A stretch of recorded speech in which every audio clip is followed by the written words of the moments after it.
继续来看云林斗六梅林里的福田吊桥，因为这个护栏是采用会当春秋的锁仔来做的，只要小可出大力甲扭开，就恐惊有人会栽落。所以斗六市公所特别编经费30多万，伫吊桥顶来加装护栏。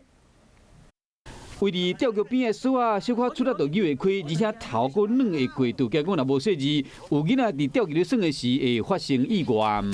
有很多的旅民及游客来我们福田吊桥，这个散步也好啦，运动也好，他们一直认为说这个吊桥的这个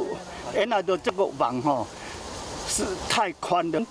梅林里的福田吊桥是真侪民众逐工拢有去散步的所在，即马公所佫新增加一个安全措施，或者在地人会更加放心。网啊，若无做，走有车无停地去摔落，敢会做咱那个讲起啊跌落。虽然有民众反映讲，安尼做起来加真歹看，不过里长林宏文表示讲，未来等这个护栏安装好了后，社区会佫加入新的创意甲设计，让这个吊桥佫较有特色。虽然讲无遐好看，不过会使保障大家安全。